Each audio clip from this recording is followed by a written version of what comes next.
Como é bom poder estarmos na casa do Senhor. Quanto tempo, né? Apesar de que já voltamos desde o dia 3, mas é um tempo em que a gente aprende a valorizar esse lugar, né? As paredes, a gente sabe que o Senhor não habita em tendas nem em templos humanos feitos por mãos, mas há um ambiente de comunhão aqui, onde o Senhor derrama a sua bênção, a sua unção.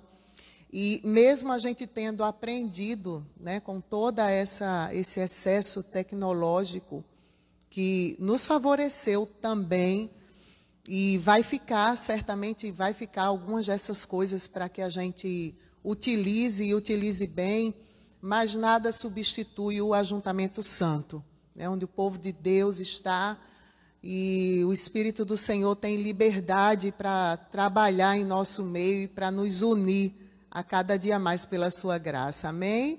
Eu gostaria de, antes de lermos o texto que nós vamos falar nessa manhã, meus irmãos, deixar aqui em gratidão a Deus, em louvor a Deus por poder estar novamente, mais uma vez, na sua casa. Isaías capítulo 38, verso 20.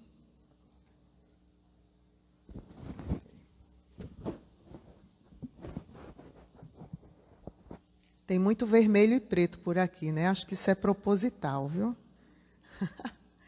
Isaías 38, verso 20, diz a palavra do Senhor: o Senhor veio salvar-me, pelo que, tangendo os instrumentos de cordas, nós o louvaremos todos os dias de nossa vida na casa do Senhor. Amém? Vamos bendizer o nome dele, porque certamente o fato de estarmos aqui é prova da salvação do nosso Deus. Ele nos salvou, Ele nos protegeu para que nós estivéssemos aqui nessa manhã, na casa dEle, louvando essas canções tão lindas que o ministério preparou para adoração a Ele. Irmãos, 1 Samuel capítulo 2, eu estive falando sobre esse texto em outras ocasiões durante essa semana e gostaria de trazer também a Igreja do Senhor reunida aqui. 1 Samuel capítulo 2, o cântico de Ana.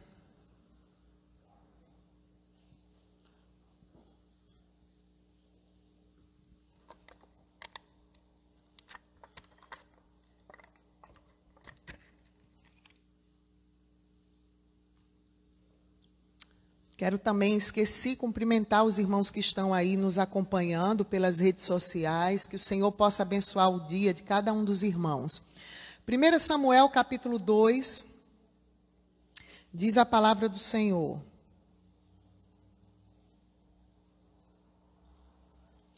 então orou Ana e disse: o meu coração se regozija no Senhor, a minha força está exaltada no Senhor, a minha boca se ri dos meus inimigos, porquanto me alegro na tua salvação. Não há santo como o Senhor, porque não há outro além de ti, e rocha não há nenhuma como o Senhor nosso Deus. Não multipliqueis palavras de orgulho, nem saiam coisas arrogantes da vossa boca, porque o Senhor é o Deus da sabedoria, e pesa todos os feitos na balança. O arco dos fortes é quebrado, porém os débeis cingidos de força. Os que antes eram fartos, hoje se alugam por pão, mas os que andavam famintos não sofrem mais fome. Até a estéril tem 7 filhos, e a que tinha muitos filhos perde o vigor. O Senhor é o que tira a vida e a dá, faz descer a sepultura e faz subir. O Senhor empobrece e enriquece, exalta, abaixa e também exalta. Levanta o pobre do pó, e desde o monturo exalta o necessitado, para o fazer assentar entre os príncipes, para o fazer herdar o trono de glória, porque do Senhor são as colunas da terra, e assentou sobre elas o mundo. Ele guarda os pés dos seus santos, porém os perversos emudecem nas trevas da morte, porque o homem não prevalece pela força. Os que contendem com o Senhor são quebrantados, dos céus troveja contra eles. O Senhor julga as extremidades da terra, dá força ao seu rei e exalta o poder do seu ungido. Amém? Vamos orar sobre a palavra nessa manhã. Senhor, nós bendizemos o teu nome, nós te agradecemos e te louvamos por estarmos aqui na tua casa. Ó Deus, por tudo o que foi feito até aqui, Senhor, pelos louvores, pelas orações, pelas súplicas que cada um dos teus filhos te dirigiram e que o Senhor conhece e sonda muito bem. Nós pedimos ao Senhor que o Senhor esteja conosco durante esses momentos de reflexão da tua palavra. E te louvamos pela tua palavra, pela porção lida. Ó Deus, que possamos ter em nosso coração o mesmo sentimento de gratidão, de temor, de reconhecimento, de adoração, de proclamação que a tua serva Ana teve, Senhor, nos tempos passados e que serve de exemplo para as nossas vidas ainda hoje. Fica conosco a oração que nós te fazemos em nome de Jesus. Amém. Meus irmãos, eu creio que cada um de nós temos motivos de agradecer a Deus, motivos de gratidão. Apesar de todas as perdas, as lutas, alguns ainda com familiares e amigos em situação de risco, eu estou com uma tia, aquela tia que os irmãos têm acompanhado os pedidos de oração, e eu agradeço as orações, ainda no hospital, desde o dia 15 de março, ontem ela retornou para o UTI, nós não sabemos o que o Senhor vai fazer, mas sabemos que Ele permanece no controle, amém? Cada um de nós temos as nossas realidades, as nossas dificuldades, e muitas vezes esquecemos de sermos gratos ao Senhor. A gratidão é um espelho da alma, é algo muito importante. E essa gratidão, ela não deve proceder apenas de momentos bons, quando tudo está bom, quando estamos livres de qualquer situação de risco para a nossa vida, para a nossa saúde, para a nossa família, ou quando todas as coisas vão bem. Mas a gratidão é um sentimento meio que sobrenatural. E eu gostaria de meditar sobre isso nesta manhã, tomando o exemplo da Ana, dessa mulher de Deus.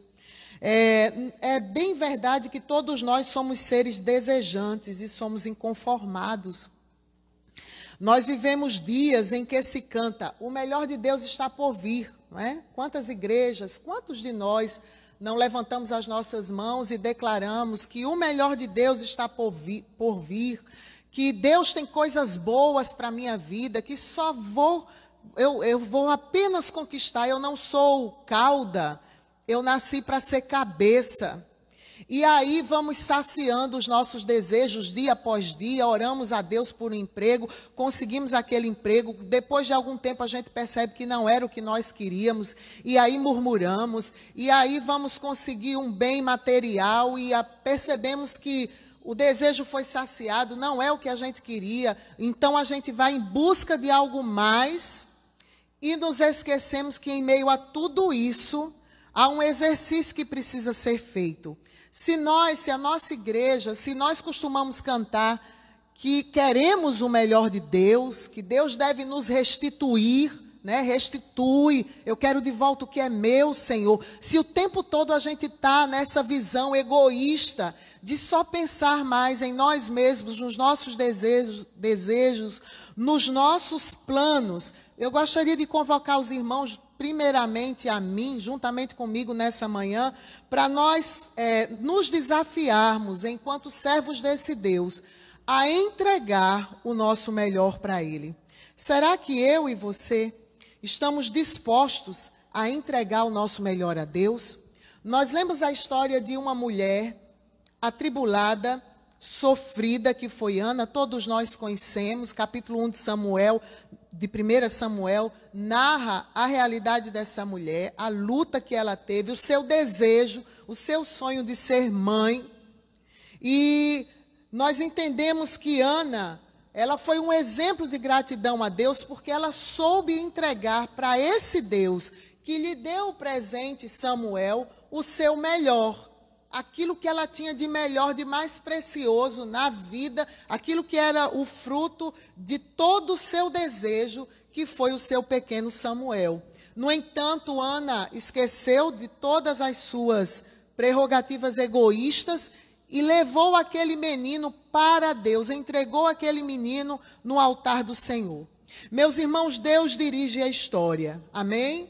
Foi lido aqui Isaías 40, que mostra que todas as coisas estão sujeitas a esse Deus. Nada passa despercebido ao poder, à direção e à soberania do nosso Deus. E Oliver Cromwell, que é um estudioso aí da palavra, ele vai fazer a seguinte interrogação: que são todas as histórias, senão Deus manifestando a si mesmo? O que são todas as narrativas, seja de Ana, de Davi, a minha história, a sua história, senão o poder de Deus sendo manifestado através dela? Nesse texto que nós lemos, nesse contexto de 1 Samuel, o comecinho, a gente vê então que, como Deus fez em várias outras ocasiões, ele respondeu às orações enviando um bebê. Ele enviou um bebê quando o seu povo estava clamando ali no Egito. Ele enviou Moisés. Ele enviou Jesus, chegada à plenitude dos tempos, para mudar a história não só dos judeus, mas de toda a humanidade. E aqui nesse texto que nós lemos, a gente vê ele ouvindo Ana e mudando a história de todo um povo. Um novo ciclo histórico se estabelece para Israel com a chegada de um bebê, de uma criança. Você poderia dizer, Deus usou um estadista, um grande rei. Deus começou a mudar a história com a chegada de um neném, porque o nosso Deus, ele é especialista, meus irmãos, em pegar pequenas coisas e usá-las de forma sobrenatural para o louvor da sua glória, de modo que nós ficamos de queixo caído, como diz a expressão, sem entendermos como Deus usa uma coisa tão pequena, tão insignificante, tão sem estudo, tão sem preparo, e muda o curso da história de toda uma nação. Esse é o nosso Deus, amém, meus irmãos? Para que entendamos que a glória pertence a Ele e não a nós. E Ana sabia o calvário pelo qual ela tinha passado no capítulo 1, porque ela vinha de um lar dividido, naquela época não por vontade plena de Deus, mas permissiva. Os homens tinham mais de uma mulher, não eram monogâmicos. E Penina era uma mulher chata, uma mulher que tinha filhos e passava na cara de Ana, fazia pouco de Ana, criticava a Ana, e Ana se entristecia muito com aquilo. Além do mais, meus irmãos, Ana sabia que o problema não estava nela em relação a gerar, a engravidar, porque a própria Penina, a outra esposa do seu marido, de Eucana, tinha filhos e ela não. Ela convivia então com essa tristeza, com essa tensão, com essa depressão contínua. E qual eram as implicações? Eu queria, antes de tirar algumas lições aqui nesse texto, conversar com os irmãos sobre quais eram as implicações de não ter filhos naquela época. Além da vergonha cultural, além de ser chamada de videira infrutífera, árvore seca, ventre infrutífero, Ana tinha algumas outras situações. Por exemplo, cabia aos filhos cuidar dos pais quando eles fossem idosos. Proteger, alimentar, prover as necessidades dos pais quando eles estivessem velhinhos. Então, um casal ou uma mãe, principalmente uma mulher naquele tempo que não tinha filhos para responsabilizar-se por ela na sua velhice, ela estava fadada a uma vida de miséria mesmo. Porque nem o INSS, que a gente reclama tanto, que é tão pouco, e de fato, havia naquela época. Não havia nenhuma forma de uma mulher se manter. E tinha mais. Se uma mulher não tivesse filhos e o seu marido falecesse, tudo que ela herdasse tinha que passar para um homem da família. Ou seja, nós, meninas, não tínhamos o direito de administrar aquilo que de fato era inerente a nós. Ajudavam os maridos, trabalhavam na lavoura, apacentando, cuidando da casa, quando possível, mas não tinham direito de usufruir dos bens do marido. Ou seja, aquele dinheiro tinha que passar para um irmão mais velho, para alguém assim. Então, Ana sabia que todas essas tensões estavam no seu coração. Porém, meus irmãos, todos nós conhecemos a história. Ana veio ao templo, ela orou ao Senhor, ela voltou para casa. A palavra diz que o seu semblante já não era mais o mesmo, porque quando nós temos um encontro verdadeiro com o Senhor, Ele muda a nossa história, Ele transforma a nossa dor em alegria, Ele transforma a nossa angústia em plenitude, e a gente, ainda que voltando para as nossas realidades, mantemos viva a esperança que arde em nosso coração, de que quando Deus nos prometeu algo, Ele cumpre, porque Ele é fiel para fazer. A palavra fala que Ana concebeu, deu à luz a Samuel, e esse capítulo que nós lemos está mostrando Ana, então, em seu cântico de gratidão, entregando Samuel. Ela louva a Deus, ela bendiz ao Senhor. Com uma oração tão linda, tão profunda, mas ao mesmo tempo uma oração que brota da alma de uma mulher grata, cheia de gratidão, que reconhece que tudo que ela tem e é, vem do Senhor, do alto, do Pai das luzes, onde não pode haver sombra de variação, como diz o apóstolo na carta a Tiago. E eu queria que vocês acompanhassem comigo, meus irmãos, agora esse capítulo 2, e gostaria de fazer uma interrogação a cada um de nós, aplicando a vida de Ana, a minha vida e a sua vida nessa manhã. A mesma interrogação que fez o salmista: que darei ao Senhor por todos os seus benefícios para comigo? Ana estava no templo e ela estava levando a Deus, erguendo ao Senhor uma oração grata, um cântico, a exemplo do cântico de Maria, mesmo deixando algo de muito importante na sua vida ali, como oferta no altar do Senhor. Mas quais foram as posturas de um coração grato que nós podemos encontrar em Ana e que Deus deseja encontrar em nós nesses dias, mesmo em dias tão difíceis, tenebrosos e incertos? Primeira coisa está no verso 1, meus irmãos, acompanhem por favor. Ana disse: o meu coração se regozija no Senhor. A primeira postura de Ana foi alegrar-se no Senhor. Independente das circunstâncias, o coração de Ana estava alegre, estava regozijado no Senhor. Coração repleto de alegria. Por quê, meus irmãos? Porque ela não sentia a dor de uma mãe de separar-se do filho? Não, porque ela olhava além dessa dor.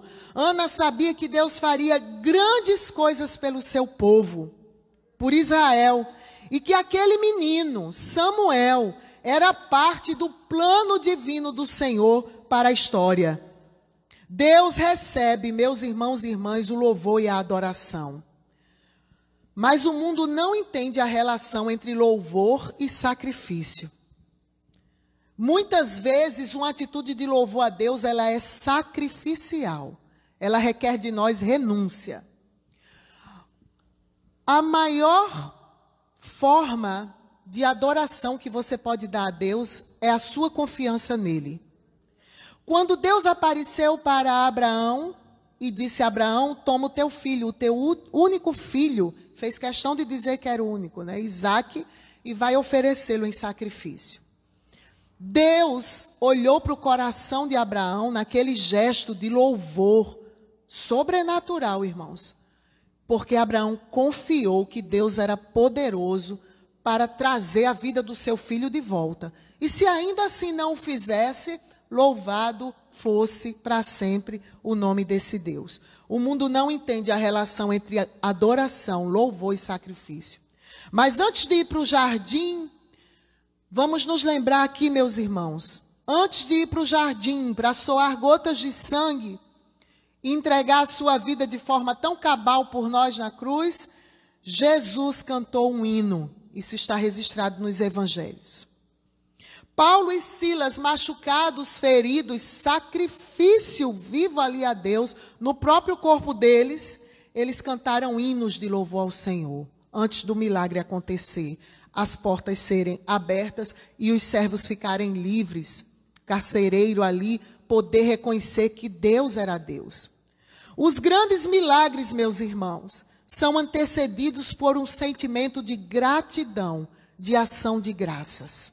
Não é murmurando, não é criticando, porque eu falo por mim, nós somos humanos e muitas vezes murmuramos, nos preocupamos e criticamos. Mas esse não é o caminho para nós vermos os grandes milagres de Deus acontecerem na nossa vida. Amém? Os grandes milagres são antecedidos por um espírito de gratidão, um coração grato. Jesus, em Mateus capítulo 15, quando fala-se ali da multiplicação dos pães, daquele grande milagre, em que ele alimentou uma grande multidão com poucos pães e menos peixinhos ainda, a palavra fala que o Senhor Jesus levantou aquele alimento tão pouco, tão mísero, podemos dizer assim, diante de tão grande multidão, e rendeu graças ao Deus dos céus, agradeceu por aquele pão e aquele peixe. E todos nós sabemos o que aconteceu. Multiplicou-se de forma tal aquele alimento que todos se alimentaram e ainda o quê? Faltou? Foi a conta certa? Sobejou, sobraram-se cestas de pão, de pães e de peixes. Então, como está o nosso coração? Será que nós temos feito como Ana? Nós temos nos alegrado no Senhor, ainda que a figueira não floresça, que a vide não dê o seu fruto? Nós temos nos regozijado nele, ainda que muitas vezes com o coração partido, angustiado, mas nós temos dito, Senhor, graças te dou, porque eu sei que tu estás no controle de todas as coisas. Mas eu queria ver uma outra postura, junto com os irmãos aqui, de um coração grato dessa serva do Senhor, que darei ao Senhor por todos os seus benefícios para comigo. Nesse cântico, meus irmãos, a partir do verso 2 do capítulo 2, a gente vê que Ana, além de alegrar-se no Senhor, ela exaltou os atributos grandiosos do Senhor. Um coração grato é aquele que o tempo todo reconhece quem é o seu Deus e exalta os seus atributos. E por isso que temos insistido, por isso que os irmãos também têm buscado esse conhecimento. Nós só podemos amar aquilo que conhecemos, não se ama o que não se conhece. E é importante nós então conhecermos quem é o nosso Deus, quais as suas características, quais os seus atributos e o Deus a quem nós servimos, irmãos. A quem nós estamos servindo, o que Ele é, o que Ele fez, o que Ele faz, o que Ele promete, de que forma Ele age. Quais os caminhos que esse Deus tem em meio às tormentas da vida. Ana, então, ela conhecia o Deus a quem ela servia e a quem era grata, a ponto de ser capaz de entregar-lhe o filho. Por que Ana entregou o seu menino a Deus? Meus irmãos, verso de número 2, Ana reconheceu que ele era santo. Acompanha aí comigo. Não há santo como o Senhor. O ministério de louvor ministrava aqui. Santo, santo, santo é o Senhor.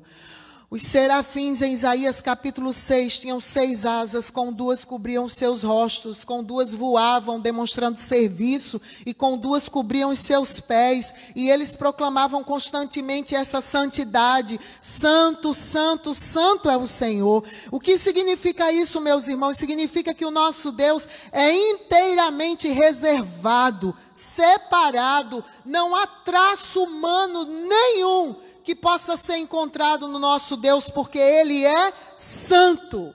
Ana sabia disso, Ana sabia no Deus em quem ela confiava, sabia que não havia traço nenhum de corrupção, e por isso ela podia entregar o coração a esse Deus.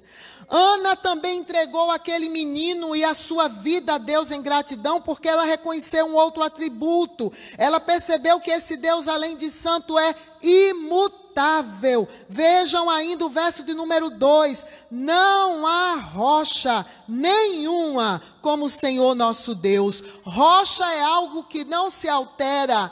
Rocha é algo imutável. Aqui é uma figura de linguagem, uma expressão que aponta para a imutabilidade de Deus, nele não há sombra de variação. Deus é o que é, de eternidade a eternidade. Amém? Moisés, depois Davi, ia usar essa expressão em seus cânticos. Davi disse: Tu és a minha rocha, a rocha na qual eu me escondo e estou seguro, Senhor.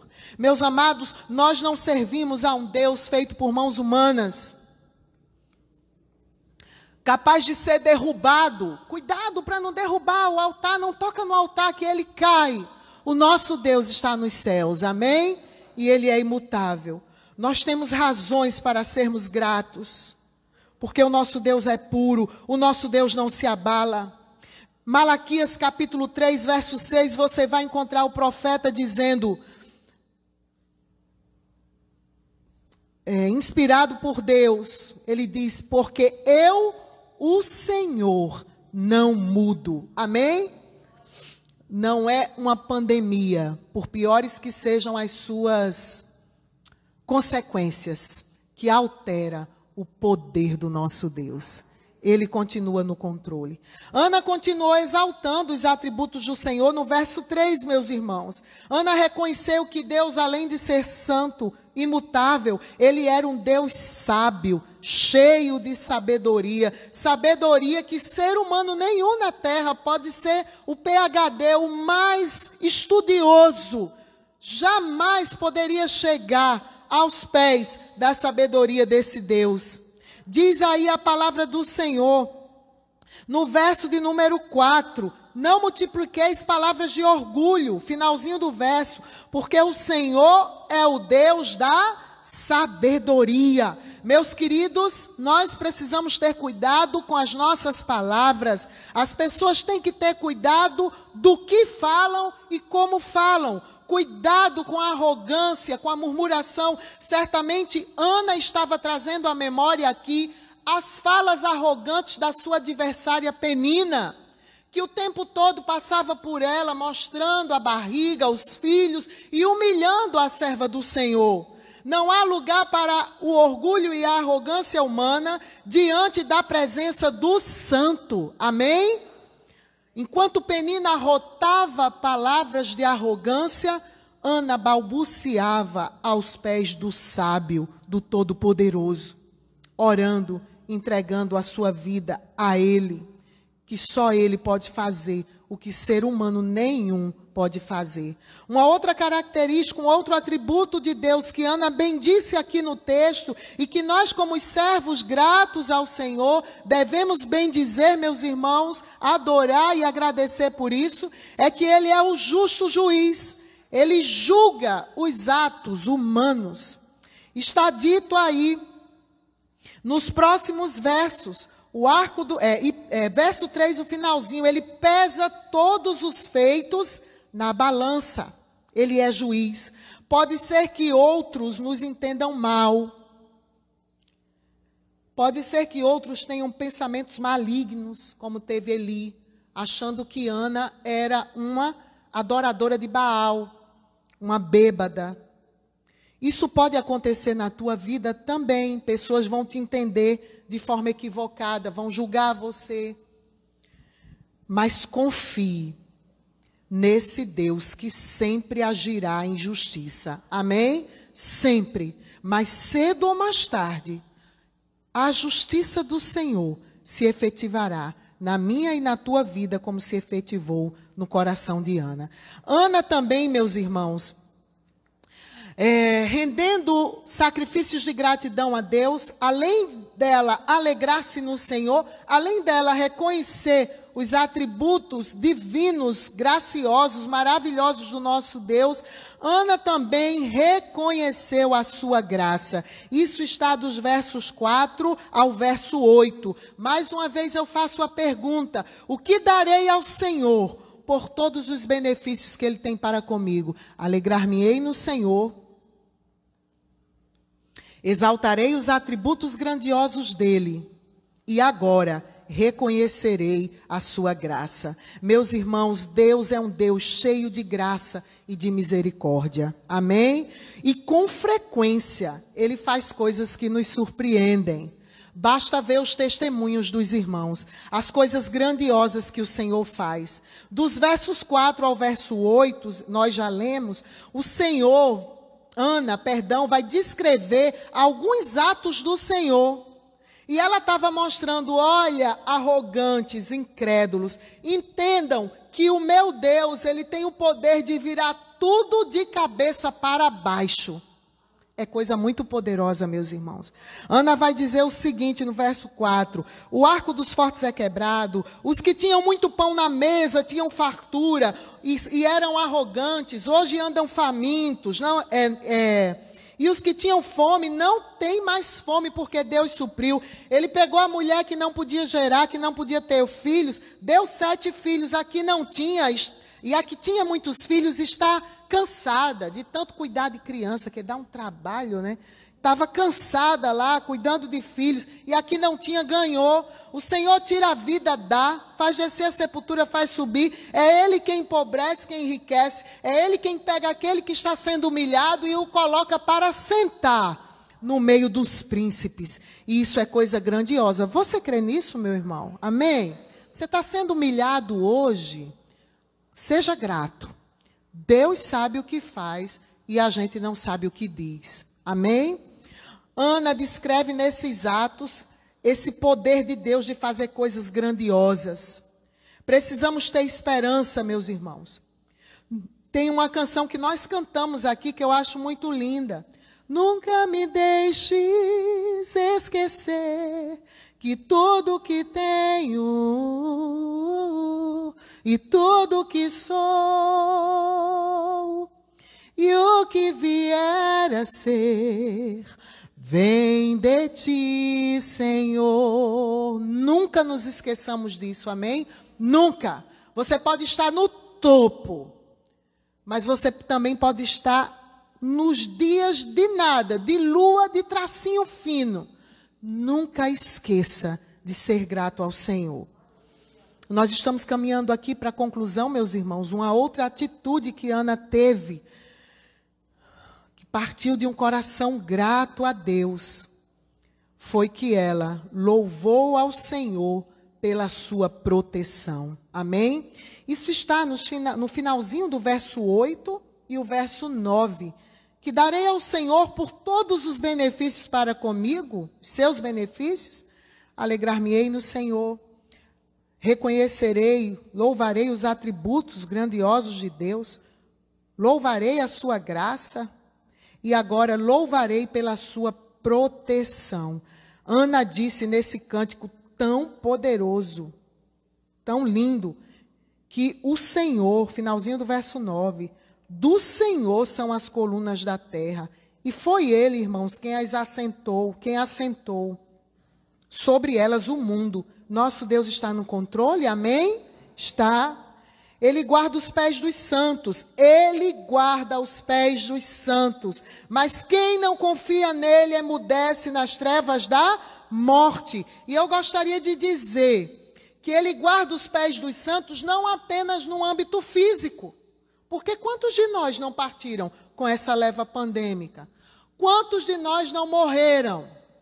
Quantos servos aos nossos olhos puros, santos diante de Deus? Mais do que a esfera física, Deus guarda a alma dos santos da morte eterna. Amém? Porque é isso que faz a diferença. Porque aqui nós estamos de passagem. O Senhor nos guarda de todo o mal, principalmente do mal que vem sobre a nossa vida espiritual. Meus irmãos, enquanto o povo de Deus caminhar sobre a terra e andar na luz, o Senhor guardará e conduzirá os seus passos. Amém? Os ímpios, embora pareçam prevalecer, eles vão ser julgados no tempo certo. A palavra do Senhor no Salmo 121 diz que o Senhor nos guardará de todo o mal. Ele guardará a nossa entrada e a nossa saída, desde agora e para sempre. Por fim, o que Ana bendisse aqui ao nome do Senhor, ainda no seu cântico, que darei ao Senhor por todos os benefícios para comigo, além dela alegrar-se no Senhor, além dela exaltar os atributos grandiosos de Deus, além de Ana reconhecer sua graça, além de Ana louvar por sua proteção, ela encerrou o seu cântico, invocando o reino de Deus sobre a sua vida. O verso de número 10, meus irmãos. Ana disse aí com muita propriedade na parte B do verso: o Senhor julga as extremidades da terra. Ele dá força ao seu rei e exalta o poder do seu ungido. Meus irmãos, Ana aqui, profeticamente agora, reconhece que Deus daria um rei poderoso ao seu povo. Davi cumpriu em partes essa profecia, como sabemos. Foi um rei segundo o coração de Deus, apesar de humano e falho. Mas o cumprimento absoluto estava e está na pessoa do Senhor Jesus, que se assentaria soberano no trono e governaria sobre o seu reino glorioso. O reino de Deus é já e ainda não. Ele já veio como cumprimento profético das palavras de Ana e dos demais profetas. Um coração grato, meus irmãos, é aquele que reconhece e invoca o reinado de Cristo em todas as áreas da sua vida. Pois se Ele nos resgatou dos impérios das trevas e nos fez assentar entre os príncipes para reinar com Ele, como não reconheceríamos o poder desse rei? O Pai Nosso nos dá a grande lição: venha o teu reino, seja feita a tua vontade, assim na terra como os anjos já estão executando no céu. Amém? Eu queria desafiar os irmãos a um exercício de gratidão nessa manhã. Eu não sei como você chegou aqui, se você murmurou um pouco antes de sair de casa. Se essa semana foi muito complicada para você. Se as portas estão se fechando, porque estão. Estamos em crise em vários sentidos, meus irmãos. Mas eu queria convocar você a mudar de postura nessa manhã pelo poder do Espírito Santo. A gratidão, além de ser uma virtude espiritual, ela é uma virtude biológica. Quando nós resolvemos trazer à memória aquilo que a gente já conquistou na vida, irmãos, e principalmente no reino espiritual, ao invés de focar nossa atenção naquilo que a gente ainda não tem, nós estimulamos a produção de duas substâncias importantes no cérebro. A dopamina, que é responsável pela sensação do bem-estar, do prazer do corpo, da satisfação, do otimismo. E também a ocitocina, que é uma substância capaz de dissolver o medo, a angústia, o sentimento de raiva. Um coração grato é um coração que estimula o próprio corpo, a própria mente, para se sentir bem. Gerar sentimento de gratidão é uma escolha. É uma escolha. Você escolhe perdoar. Você escolhe amar porque você tem compromisso, porque aquela paixão do namoro não vai ficar a vida toda, né? A paixão vai se transformar em amor. E você decide amar, mesmo em meio às dificuldades de uma vida a dois. Gratidão como amor e como perdão é uma escolha. Por isso, a cada amanhecer, pense nas coisas que você já conquistou. Aliás, pense nas coisas que Jesus já conquistou para você na cruz do Calvário. E verás surpreso quanto Deus já fez. Amém? Vamos orar. Eu gostaria de orar pelos irmãos. Vamos pedir ao Senhor um coração grato, como Ele deu à sua filha Ana, que nós possamos ter também um coração assim. Senhor, nós bendizemos o Teu nome, te exaltamos e te agradecemos, ó Deus, por todos os benefícios que o Senhor nos tem concedido. Eu tenho certeza, Senhor, que se os irmãos pudessem agora pegar um papel e um lápis, eles iriam listar muitas coisas nas quais o Senhor esteve presente, esteve agindo, esteve suprindo, esteve guardando, muitas das quais nós nem tomamos conhecimento, porque foram livramentos no âmbito espiritual, Senhor. Nós queremos te bendizer como igreja Eu te agradeço por essa igreja, pelos seus oficiais, pelos seus líderes, porque o Senhor tem cuidado de cada um de nós pela tua graça. Nós te louvamos pela Bíblia, porque são histórias como da tua serva Ana, que nos alimentam e que nos apontam o caminho que devemos tomar para uma vida espiritual saudável, que alegra, que regozija, Senhor.